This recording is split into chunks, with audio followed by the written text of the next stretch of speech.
เอาเพิกไปทอนนี่อยู่เบิดมือพี่น้องเอ้ยโดยทางนี้ก็ปั้นเข่าอุ๊ยสมาบอกแท้คะ ก็สวัสดีอีกรอบจ้าพี่น้องเอ้ยอันนี้ยันฉันเป็นยางย่ำสาวๆย่างซิกไก่เลยอย่างคือหลวงเจนี่นะคะทาปากสีแดงๆค่ะหลวงเจจะไปบินทบาทค่ะอันนี้หลวงเจจะไปเลาะกินนี่แหละค่ะพี่น้องเอ้ยเสียเอาเครื่องไปให้เจเอามาลาดเลยค่ะเอาไปลาดหายืดเพื่อนเบาเอื้อจ้าเราจะไปกินปลาหนองเบาเอื้อนะคะ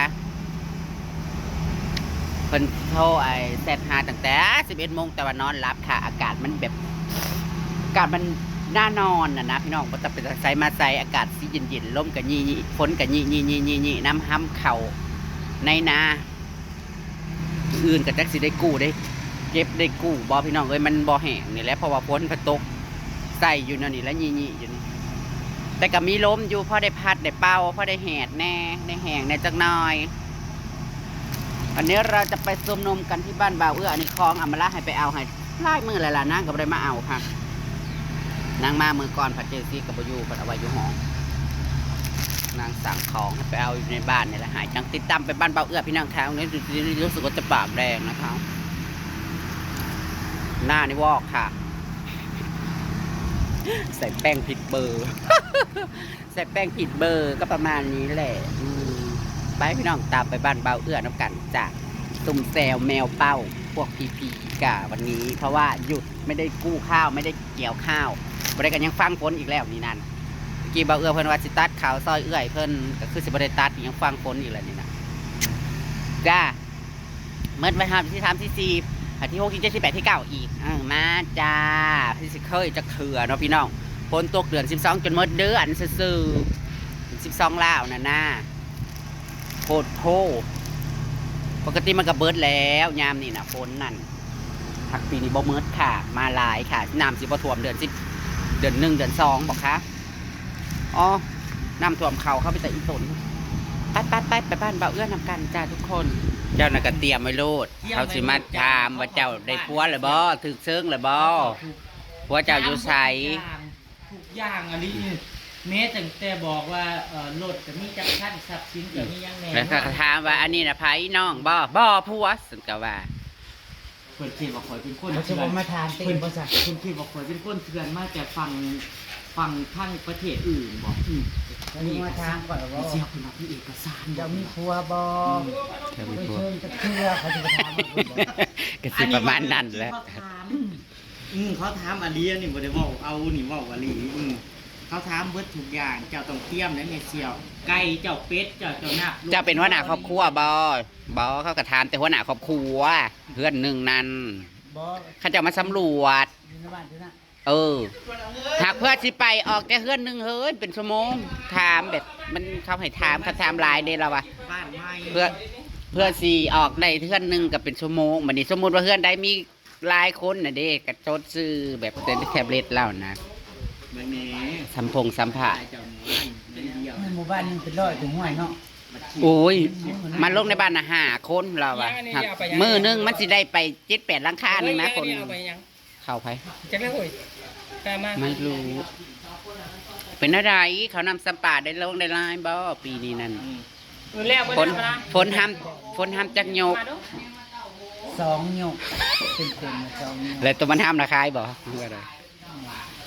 แล้วว่าโตเลยมันตั้งโพดกันยังว่าปีนี้นั้นลูกเลี้ยงเต้ากับผู้เนาะลูกเจ้าน่ะไม่เสี่ยวมันติดแม่เลยเด้โอ้ยมันแม่แท้เรื่องหัวๆเนี่ยมัน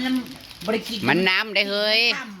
มันน้ำเด้อเจ้าไปเฮ็ดนั่นนะมันชนเต่งเฮ้ยตีแม่เอาเข้าให้มันกินเต้มันหยามนะเฮ้ยมันหยามเอาเข้ามันกินถึงว่ากูน่ะขนาดบ่ได้ให้มันกินมันเข้าไปลากกินมันก็หยามมึงว่านั่นเข้าไปลากกินกันหนาวหักนะสั่งน้ำปั่นซาแซงมากินอำลาซึง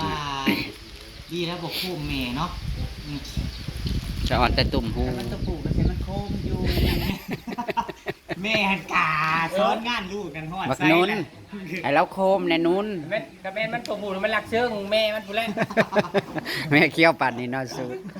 แม่เคี้ยวปัดนี่มันจะเกิดโคมแม่มันแม่มือเนี่ยนะอันนี้คือแต่งตัวกับบ้านเฉพาะน้องมือนี่นะ ตั้งใจออกแล้วมึง ตั้งใจออก เห็นคลิปตัวนั้นว่าไปแจกมักชวนลืมใส่เสื้อในอีกบ่ คือบ่มาแจกพอเสี่ยวแน่ คือผมว่าแจกข้างนี้นี่ ก็ที่ลืมนี่ถ้ามันช่วงนะครับคุ้มนะช่วยมันเลี้ยงเดียวเห็นอันเฮ็ดไปเฮ็ดมาอันนี้นะช่วง เออ นี่ยังกับโฟ อีกครับหอมนี่ ไอ้เรื่องลืมใส่เสื้อในอีก เป็นแม่ย่าแม่ยิงกันเนาะสู้ ทำไปจะถอดงานเนาะ เปลี่ยนบ้านแจกทะเล อีกบ้านนะครับ แจกรู้ละ มาแจกจะบรรณาค เล่ากับเจมันตาดีต้องไปเสี่ยวครับกัน โยเฮ็ดมามันกับบริน้อยเนาะดำเบ็ดกูลืออยู่ว่า ำอักวินหัว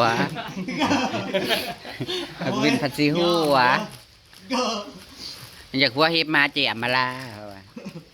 ไปบ่าย คันว่าท่านลืมใส่เสื้อไหนผัดบ่ได้ไปให้เฮ็บมา ไปบ่ายเพิ่งแม่เป็นเฮ็ดมานะ สบายเจ้านะวิทย์อยู่เขาเจ้านะเนาะ ไปแก้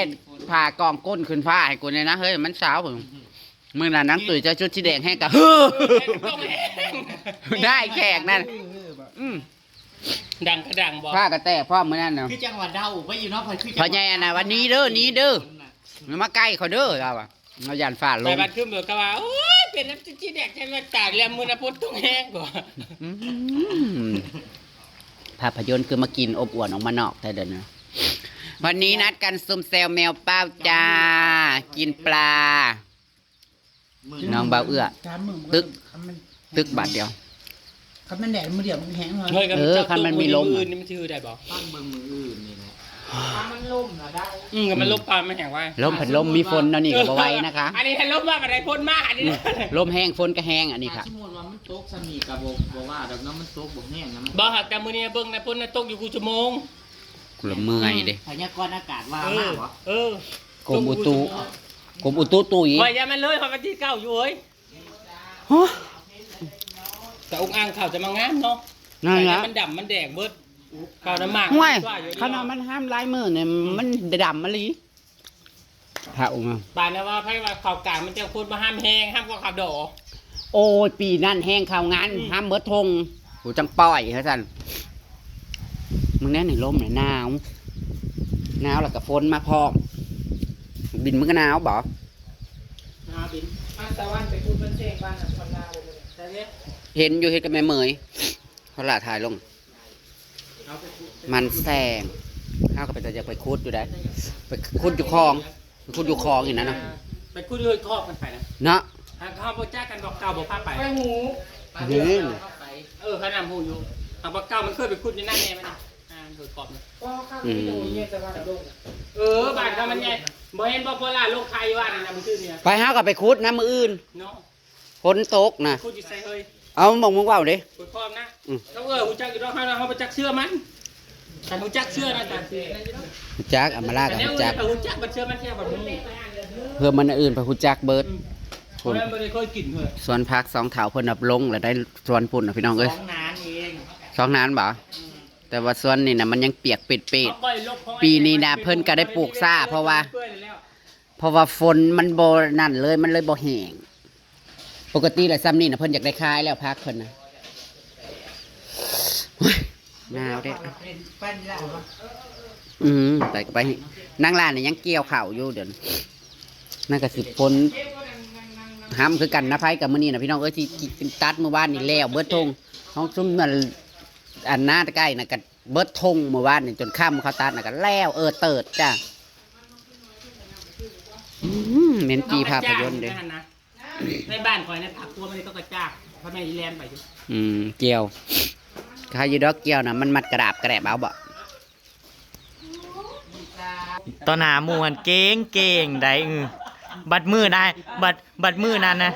ปั้นนั่นเฮ้ยจุ้ยสิตัดชมเจ้าสาวได้ชมอะไรยังชมเมียทหาร พี่ดาโทษจะแล้วก็เป็นหน่อยอาโมโอ้ยตายหนู จะหูบ่ว่าสร้างใดนุอย่าบิน จะหูบ่ว่าสร้างใด จางหนุน นี่เด้กัน จางกระจอก สิกันให้อยู่ได้นี่นะกัน กันอะไรจะได้บ่เอ้ย กันให้ กันจะได้ ตัดแล้วก็สีกั้นให้อยู่ ให้ซี่กันได้ค่ะกันที่หน่อย นุ่น ภาพยนตร์ก่อนพี่น้อง จัดการโหลดรวบหัวรวบหางโลอดนี่น่ากินซอยเนี่ยที่มาแค่ต้องตั้งจุกๆอยู่ คนสิคนสนับสนุนเจ้าลายได้นุ่นถ่ายเจ้าเอานั่นทั้งหมูทั้งโหลดแห่เนาะพี่นายก็อยากออกเฟซบุ๊ก พี่นายก็เพราะพี่นายเองบ่ได้มีแก่ซุ่มข่อยใดข่อยสิบอกให้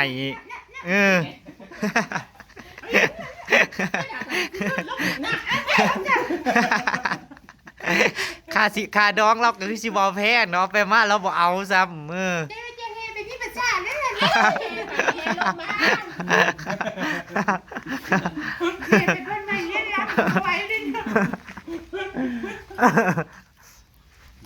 ี่เป็นพี่ประจักษ์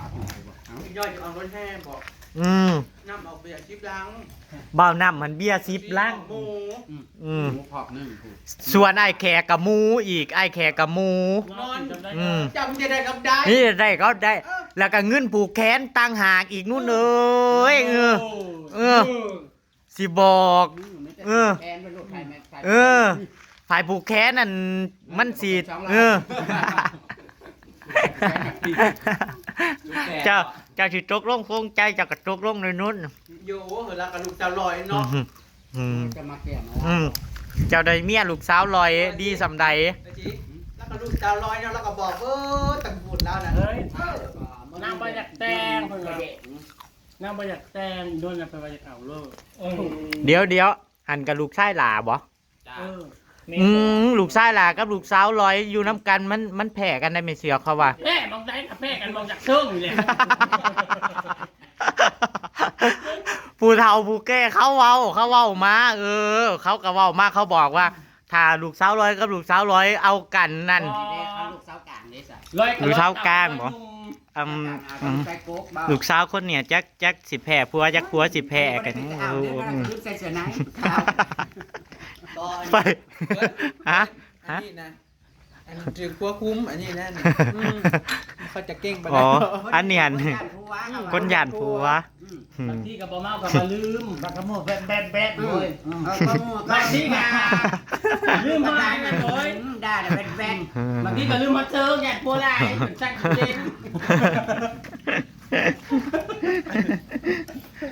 มีได้นั่งไปมาเพิ่นจบมาจับห้องมาฮะสิตั้มมาคุงบอกตั้มบ่มาคุงนะไปเอามาซับไปไปเอามาฮะ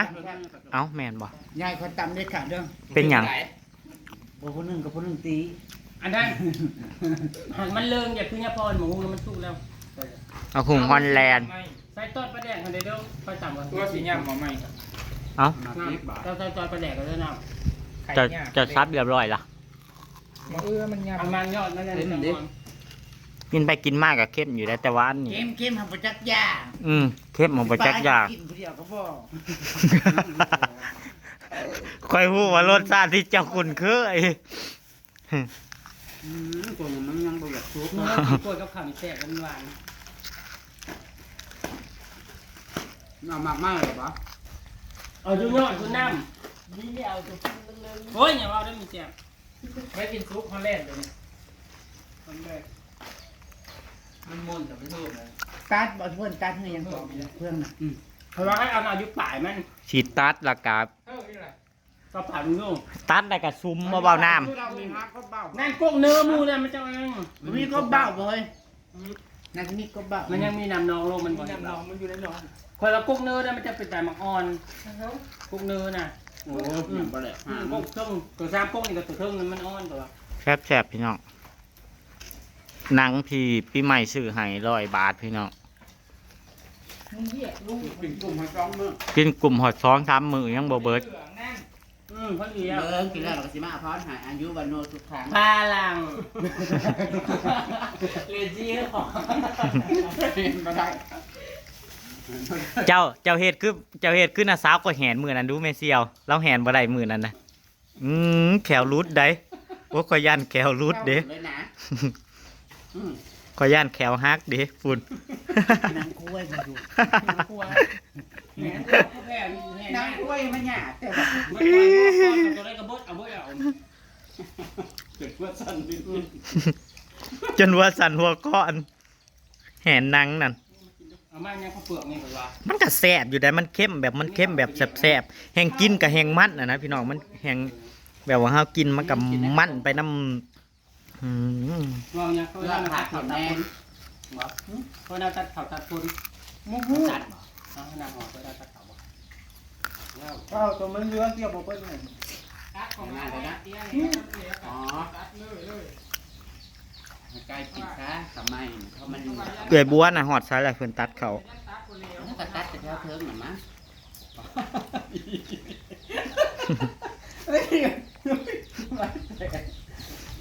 เอาจนแบบแล้วตาไปบ้าง ครับบ้านคือกัน พี่น้องไอ้นี่คือของทำสิต่ำพี่น้องเงินเพิ่นใส่มากระโพดน้ำพี่น้องหันนี่ก็คือทอดปลาพี่น้องอันนี้คือทอดปลาไปเป็นคนมาร์กวาวน้ำ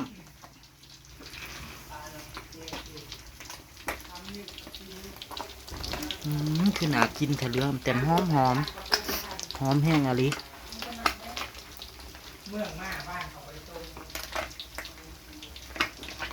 หอมมากน่ากินมากพี่น้องแตกเลยครับมันคือติดกระทะอย่างที่พี่น้องเลยทอดย่ำได้กับติดกระทะย่ำนั้น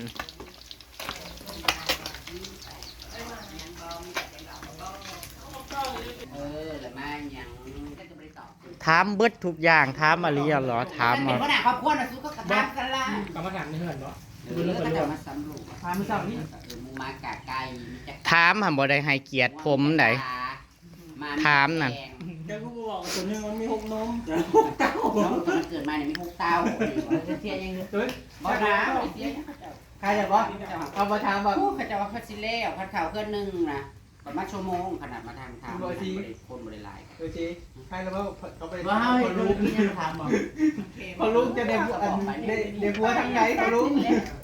ปลูกพักปลูกหญ้ากับ เจ้าได้จังหยังเจ้าก็คือเจ้าก็ใครนี่เกิดประกาศต่อไป เจ้าปลูกพักนั่นเจ้าปลูกดินของเจ้าบ่เจ้าปลูกจักต้นงัวเจ้ากับมีจักโตถามนั่นมือที่เขามาสอบถามมาต้องใส่ก็ได้เสือในไม่เสียวให้เขาสอบนั่นจากกับก้มเฮ็ดอีนั่นรุดอีนี่รุด เจ้าเลยก้มเขาเบิ่งว่า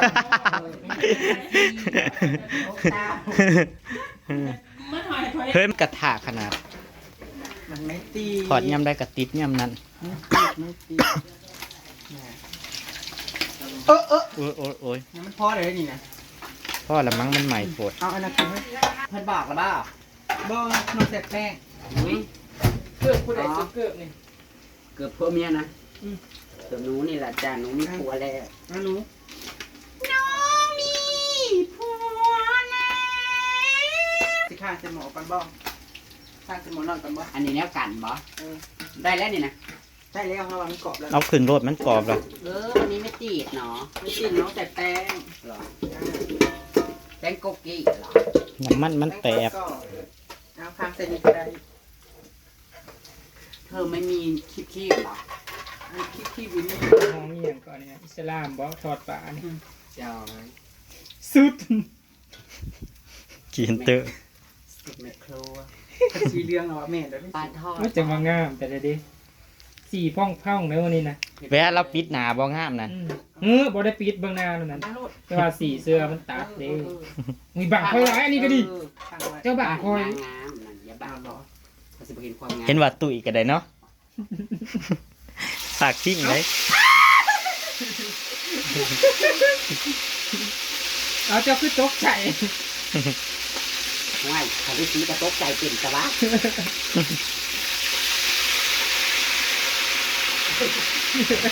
เจ้าอาหรับเหรอเจ้าอาหรับทอดปลา เฮ้ย อาหรับทอดปลา ปิดไว้แล้วก็เฮ็ดแตหนาขาว คืออ่อนเลย ๆยังละอ่อน เจ้าอาหรับก็ตุ้ย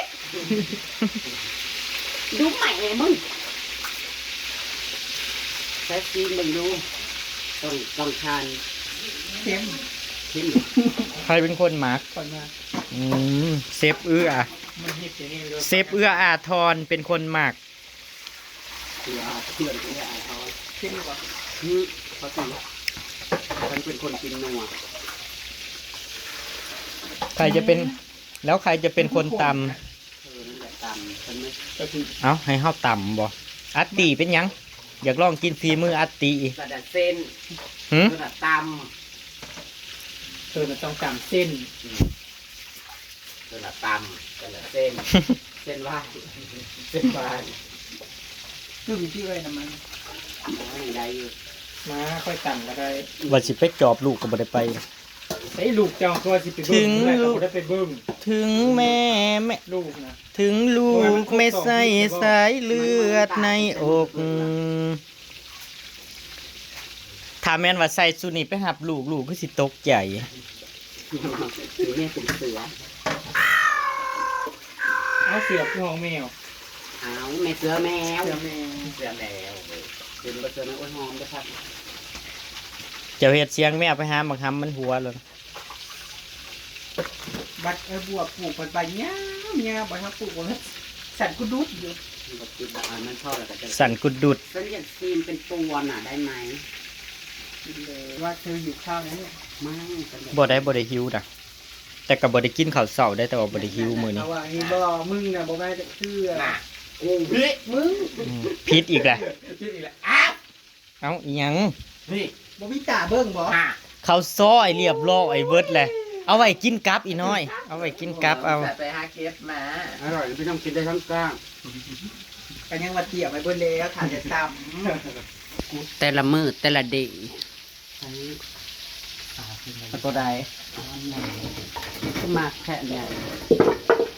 เอาแบบอันนักๆเวลาตำน่ะมันสีสาดเบาหนังเนาะ ข้าวอะไรเขาสากใหญ่แล้วสีของเพิ่นเนี่ยน้อย ที่เพชรที่บ้าน หมักที่เป็นใส่สมีแล้วมั้งเนาะเป็นเอาหาย เป็นตุ้ยเลยเป็นยาวๆงอ เงาๆงอๆคนมีเซียวตุยนะข่อยเป็นมือตำนี่นะขอยบ่ได้เป็นมือจับปลาก็ได้พี่น้อง เขาบอกผิดนะ บอ แล้วแต่ซุ่มเจ้าเด้อผู้ใดมักกินเผ็ดซำใดกับนี่เด้อซ้ำนี่ขอบ่แล้วแต่ซุ่มเจ้าเด้อ เอาไปหาสนาม มาพี่ ที่หาได้ที่ป้ายแล้ว ลุยปลายกับพอดีควนกุ้ม เอามาเฮ้ยตะกี้นะ ฮือมาแล้วพี่น้อง เขาซุ่มข่อยบัดนี้ตายกับคัก มันบอกให้ฮือแหละมันสิฮือท่านบอกมันบอกให้ ตาย กินข้าวดำแหละปีนี้นะอ่ะ พี่แม่ว่าเขาซุ่มเจ้าตายซุ่มเจ้าเสียสิได้เก็บเขาแต่นั่นวันไว้ เธอต้องไปพึ่งขวไว้แล้วเธอ คู่อ่านดูนะคู่อ่านจนจะหุ่มเลยหิมะเบิร์ด เฮ้ยขอบกินน้อยเนาะ จะบอกว่าเราเป็นเด็กเก่ง พี่เลอปลาแดกนะ สิใส่ตอนน้ำหมอ พูนต้อนมันไข่ง่ายแต่ไข่ไข่มันไข่ง่าย เสือตุยแล้วว่าแล้วหมักตอน โอ้ยตั้มยากนั่น เจ้าน้ำตาลใช่ที่จะเจ้ากับตาลใช่แล้ว น้ำตาลนั่นได้ว่ามาพี่มันบ่เหมือน เป็นอะไรคือพิสูจน์คักแค่ โอเคไม่ใช่เป็นอย่างนั้นเขาใส่เย็นเลย อย่ามาเอาเป็ดมาใส่ดังฉันเมื่อเช้าฉันก็กินแล้วของเหลือเมื่อวาน กินไหม ไม่กินฉันไม่ฉันกินของใหม่นะจ้าเนี่ย ทอดปลาก็มีเขาจะไปกินเป็ด เป็ดนี่กินไหม อืม อกเป็ดได้2 วัน3 วันแล้วแต่ฉันเซ็ตตู้ไว้นะเซ็ตตู้ไว้นะ มันมาเบิ่งเลยดิมันปลูกแล้วมันแกล้วปลูกหยังตัวนี้นะ